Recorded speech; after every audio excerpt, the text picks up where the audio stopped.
Western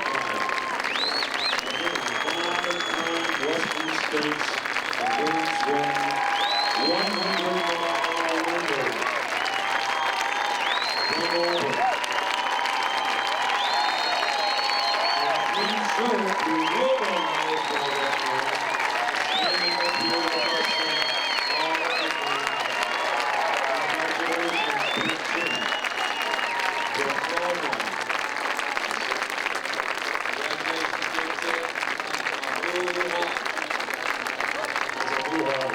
So when I say Western States 100-mile run, what's the first thing that comes to your mind?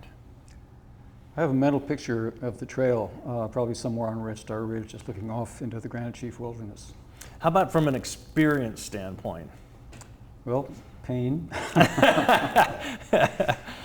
So let's go back to the very beginning. So you ran the race for the first time in 1978. I did.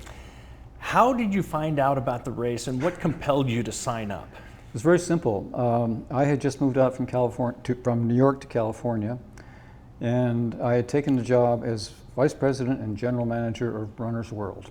Oh, okay. And that was a strange place. I stayed there for a year and then moved on. But our marketing director was a wonderful character named Phil Linehan, and he was also a runner. Mm-hmm.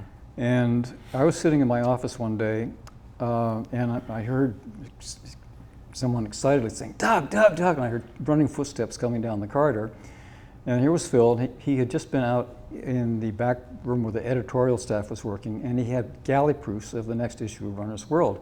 And he said, "Doug, look at this, look at this," and he showed me a spread that was Red Star Ridge with 2 horses and 2 runners on it in the first edition of the Western States Run. There were, I think, 13 or 11 runners. And Phil said, "Doug, we gotta do this, we gotta do this." And I have to admit that it looked really exciting, but I thought it was 100 miles in the Sierras, kind of, you know, a challenge. I didn't think anything more about it. And about 2 weeks later, Phil came running down to my office and he said, "Doug, I entered us both." He took care of it for you. Wow. Yeah. So you sign up for the race in 1978 with Phil, Yep. and now you go in there and you end up top 5. Yeah, it was interesting because none of us, except for probably Gordy and Andy Gonzalez and a few other people, had ever run up here. But so we didn't train for it. I went out and did some long run walks, 30 miles up on roads, and was not prepared for, the steep pitches and the rocky trails. So you being a publisher and a writer, I was reminded of this story a couple of days ago that after that race, there was an article on Western States in Playboy. Yes, there was. I need the story of how you guys got an article about the Western States and you and Jim battling it out into as something like Playboy. Well, we didn't get it in. There was a very good writer who wrote for a lot of magazines who was a friend of mine, another Western States runner from Southern California. And he had done an article on the race the previous year. I've forgotten who published it, probably Runner's Magazine. But he was there that year as well, and he wrote the article. And I knew he was writing an article, didn't know who it was for. And he interviewed me before the race and then afterward. And he also walked up the hill to the Green Gate with me. Oh, nice. And asked me how I was doing. And he said, I told him I was doing pretty terribly. That was the prior year, the year I collapsed at Green Gate. He walked up to Green Gate, and I told him I was doing terribly. He said, "Can't you pull out all the stops?" And I said, "Lee, I pulled out all the stops about 35 miles ago." Yeah, like I say, you were kind of a late starter. You were 37 when you started, but your best years at Western States when you were in your 40s. Yeah. Well, I improved all my PRs into my mid-40s, and that was that's a then I peaked. and now I don't a tough hill to climb. Yeah. So I don't, I'm going to fast forward a little bit to 1988 now. So you're going for your 10th finish. You can be the first runner to finish the race 10 times.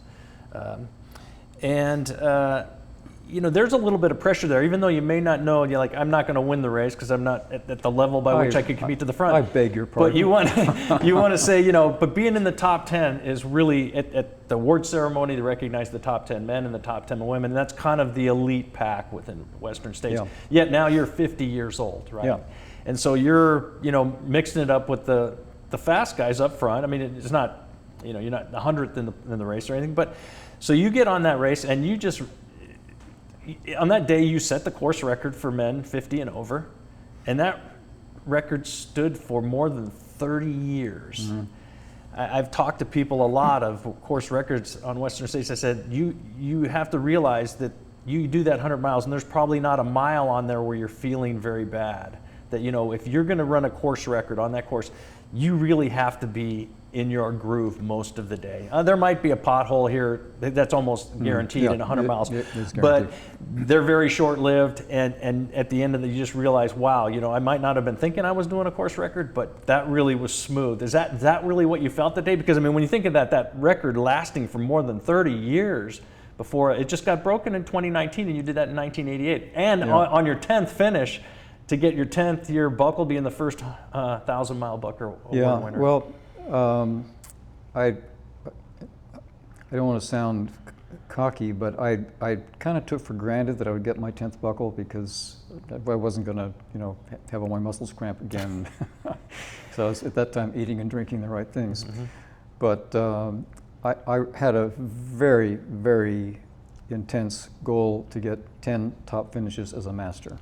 So the Western States Run starts in Squaw Valley and ends in Auburn. It's a 100-mile trail that's been around for, decades. Probably hundreds and thousands of years with the Indians. So, exactly, they were the original users. Then you had the Tevis Cup ride come along that kind of made it famous, and then becomes a run. What's the terrain like? So you start out at Squaw Valley. Obviously, that's the start of the Olympics, and I've always thought that was the most intimidating start ever. When you drive up into Squaw Valley and you just look at this giant cirque in front of you, and you're like, well, how do I get out of here? Yeah. Well, you see that tram that goes up 2,500 feet? Yeah, that's where you start, right up there. So, what's it like out there on the trail itself? Well, the scenery is spectacular.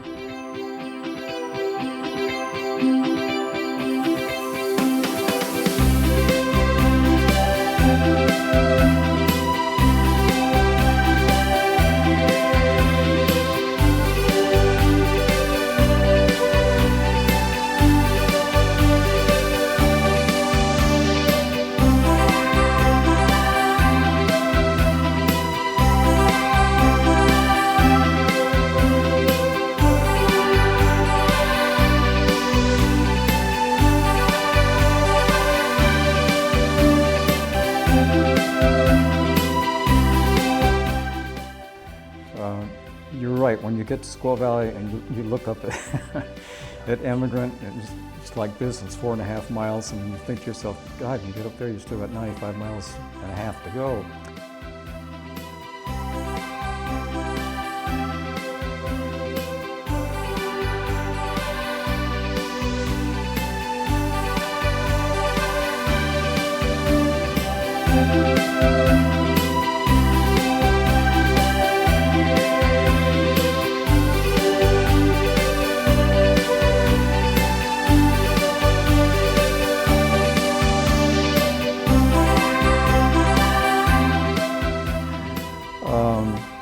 But it's beautiful, and the part going up to Immigrant is steep. It's not. It's pretty, but it's not spectacularly beautiful because it's a ski area. Mm-hmm.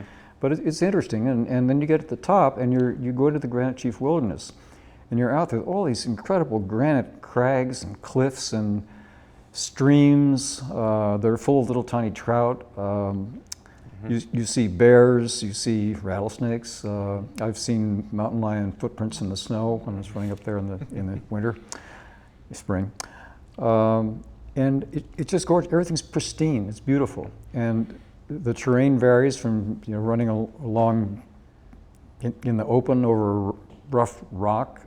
These are not groomed trails like they have in parks. These are very rough trails. Go through deep, dark forests where even in daylight it's dark and mysterious. You can easily trip and fall. In fact, I don't think I ever made the race without falling at least once. And one year, some radio guy at Robinson Flat, someone told me later, the radio guy was saying, "Here comes Doug Latimer, and he's covered with blood. There's no way he can continue." I was covered with blood, but that happens. You just keep going. The race has evolved quite a bit from being, 14 guys that just found about it from Runner's Magazine, and now it's, there's thousands of people don't get into the race. give me an idea what the aid stations were like in the early days when you started out, in, 78, and then you know what they're like today. I do, and yeah. What was it like, the aid station experience? Well, it's a huge transition, and I go back and forth on it because both extremes are good. The first year in 78, if my memory is correct, there were only 9 aid stations, which is still a lot. It's 100 miles. That means almost every 10 or 11 miles is going to be a checkpoint where you can get refreshed and stuff. But the aid stations were nowhere near what they are today.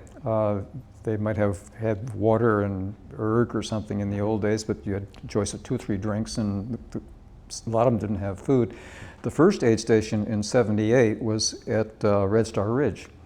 And it was a heavy snow year, and in those days we didn't have a snow course, which is one thing I don't approve of.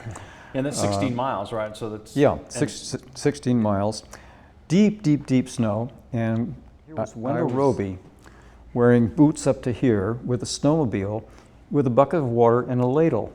And he said, "Hey, Latimer, you want some water?" And I said, "Sure." So he handed me the ladle, and I drank it, a cup, and put it back in. And thanks, Wendell, and I ran on. 1 ladle per runner.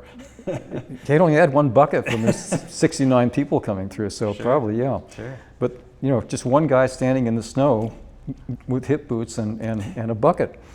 Thought it was, in those days, was that it was elemental. It was just you, and it was the trail and the mountains. It's good that the runners have support, and it's nice to come into a checkpoint where you can have anything from potato soup to apple pie to probably a Mai Tai if you look around for Pizza. it. Pizza, yeah. And it's much safer that way because you could have a serious accident out there. In fact, the safety improvements are really good. But it's become a totally different race now. It's an international race. It's known all over the world. It takes 8 or 10 years to get into it these days. There was no lottery then. If you applied, you got in. There are like 18 or 20 aid stations now, and much better offerings at them. It's funny, I was saying, somebody said a long time when they added a few aid stations, like, the idea isn't here to run from a picnic basket to picnic basket. You got to go out there and take care of yourself. Yeah, yeah. The thing that's really developed over the years is when you think about it, and you're still a runner, is shoes and packs and socks and gear. And there are 2 things that I innovated, and neither of them have been widely adopted. There's always hope. One, which I'm sure is not going to make the final cut of your video, is that it occurred to me after one race that you pee a lot during the race if you're hydrated. And so next time I went out on a trail run down home, I stopped to pee and I timed myself. It took about 30, 40 seconds. And I thought to myself, how many times do you pee in Western states? And I think probably, maybe 15 times at least. That's 7.5 minutes. So I invented the moving pee. That's a mile's worth of time. Yeah, absolutely. That could be the critical difference in a close race. So I learned how to pee while moving. You have to do it going uphill while you're walking, but if you're very careful, you can do it without messing yourself up. That takes a little practice. It does, and you can't do it with any women anywhere around. But the other thing, which is a great innovation, the first year I ran, my toenails began to hurt in Duncan Canyon.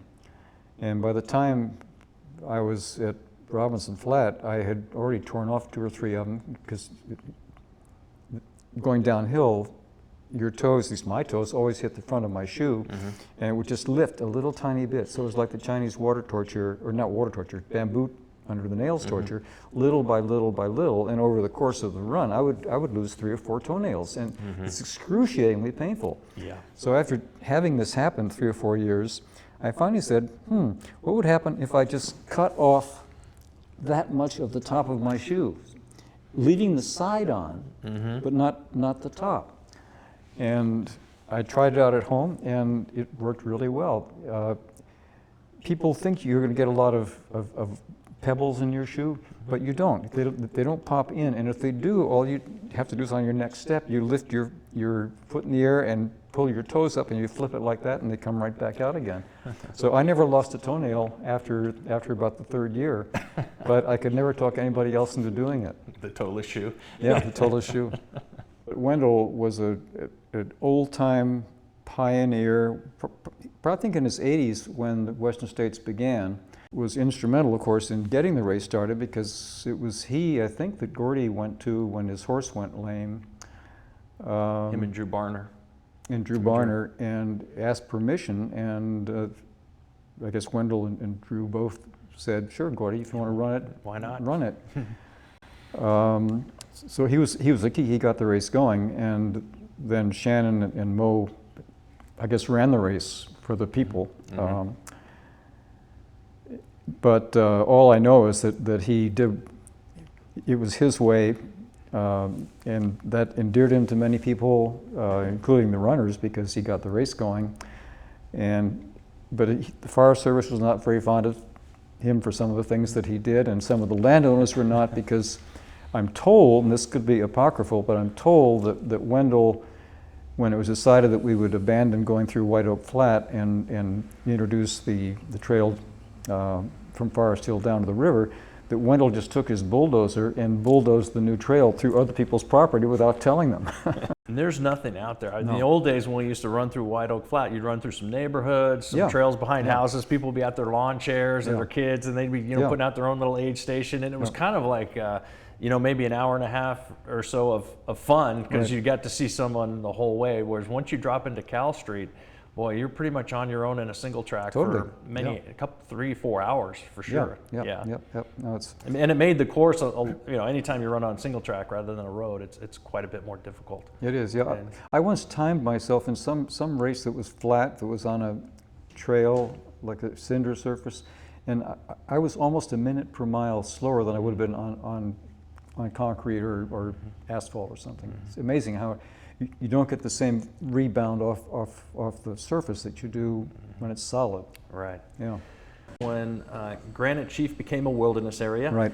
and you were involved with Tony Rossman, Tom Winter, and some others who had to go back to Washington, D.C. and meet with Congress in order to get that parcel of land available to the trail so we could continue to have both the Tevis Right. Cup and the Western States run on it.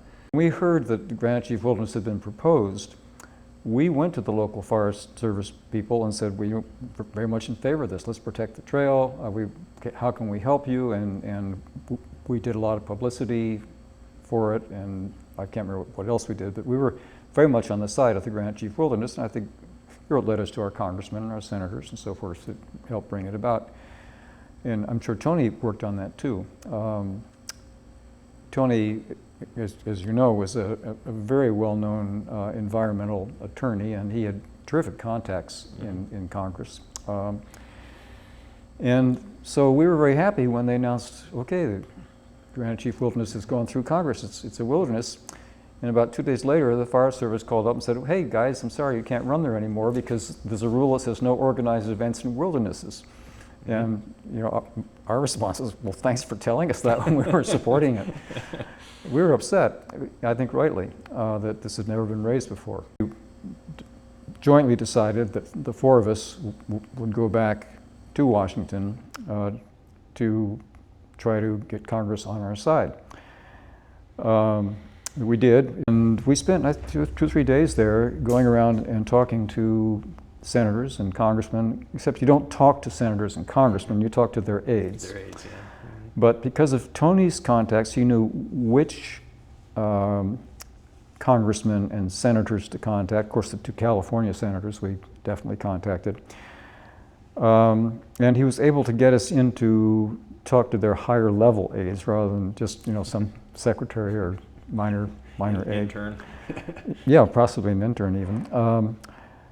So we made the rounds, and frankly, it was eye-opening and frustrating because we would frequently make our case, which was a very good case. We don't damage the wilderness, so the ride sort of does because of the hoofs on the horses, but not badly. And runners just go through and can't tell we've been there. And when we'd finish our spiel, the person we were talking to would say, well, you absolutely convinced me. You're totally in the right on this. We should let you do it. But Congressman so-and-so is opposed to it, and I owe him a big favor, so I can't go against him. And that's not how it should be. Yeah. But in the end, we contacted the Republican senator who got on our side. And he personally called up the head of the Forest Service and said, I've got these guys here from the Western States Endurance Run and from the Tevis Cup, and they make a very good case that they should not be barred from these historic events, world fame, that have gone on for ages, and suddenly they're being told they can't continue them. There's nowhere else they can do them, so it's either there or nowhere. And he told the director of the Forest Service personally, you have two choices. You can either decide that you think this is a good idea and you can initiate it yourself and it'll be your idea, or I'm going to put through legislation and we're going to force it on you. So lo and behold, the Forest Service director, being a smart man, said, okay, I think it's a good idea, I'll endorse it.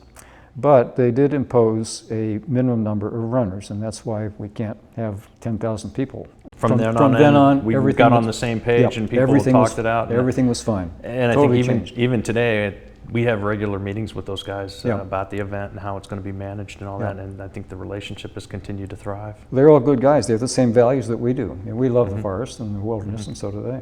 Yeah. So, yeah. So let me end with this. You know, you've been involved in the race or around it for decades. What is your most cherished memory of the event? You know, that's tough. The first year was just spectacular because no one had ever done it before, except Gordy and Andy. You have no idea if you can do it at all. So it was just a wonderment. And the challenge of being out there for the first time, trying to run what you thought was 100 miles. It was only 88 or whatever, but it felt like 100 for sure. So, I mean, that was a spectacular year. Winning it was a highlight, but I wouldn't put that first. I think probably the year with Mo, when I finished in 23:53, would be the highlight. And the worst, the low light, was the year I had to drop out with a 40-minute lead that I was expanding on at the time that I had to drop out with all the muscle spasms. Like I say, there's something magical when you have a run like that with a friend and you get to meet your goal, that it's kind of a shared victory between the runner and the pacer. Yeah, there's an unwritten or unrealized bond there that's hard to describe until you've done it. Unquestionably, the low light was when I had to drop out at the Green Gate with a 40-minute lead that I was expanding on consistently because I couldn't move anymore. I was in such pain. That was definitely the worst thing that ever happened. Yeah, I don't know whether you had some of the same experiences I have, but we always talked about Western States as being the event that you prepare for 6 months and you run, and then you take 6 months to recover and then you start all over again. Right after the race you'll say, why did I do that? I'll never do that again. And then 2 weeks later you have the application out and you're filling it out to make sure you're first in line. I never said that after the race. I would say it many, probably thousands of times during the race, but never after. After you're done and you've completed it, you're happy. And one of the things that happened to me quite often, particularly towards the end when I was running, I didn't think I would run the race, but I could certainly try to sneak into the top 10. I would get somewhere on the course and I'd get tremendously emotional. Just, across the top of Red Star, before you get into the real meat of the race and you're, really into the heat of the battle, and you're just up there on that ridge looking at the scenery and you're thinking about your family and how lucky you are to be capable of being able to compete in something this big. And being out on the course that day, you've done all this training, but the magic and the reward is being on the course. And like you say, it's, you're not competing against someone else. You're all competing against yourselves, right? You're all in this together, trying to get to the finish line. If I could help you or you could help me, we'd be the first one to lend a hand and help you, pick you up from a fall or whatnot. But did you ever feel that out there, where you're just running along and all of a sudden you just got this tremendous feeling of how lucky you were? Yeah, usually early in the race before I was wondering how I was ever going to finish it. But yes, absolutely, I had some very emotional moments. So the most surprising to me one was in '81, the year that Jim and I tied. I was in the lead. Jim, at that point, I didn't even know he was close behind, but he was. And suddenly it hit me. I was in the lead here last year, and I was in the lead here the year before, and the first time I didn't win, I came in second, and the last time I didn't even finish. And I began to sob. I was running along and tears were running down my face and I was making sobbing noises. It was an incredible wash of emotions, and I just said, Doug, get yourself back together again. Hopefully it won't happen that way again, but if it does, you just got to deal with it, but don't think about it. I've never felt as much self-pity as I felt at that moment. I'm just glad we were able to get you here to do this, because you have such a rich history of the race as a runner, and in being part of the organization and getting it to where it is at all. I think a lot of us have been kind of standing on your shoulders for what you brought to the sport and the race. I don't think anybody's standing on my shoulders. I think you have broader shoulders than I do, and your accomplishments far exceed mine.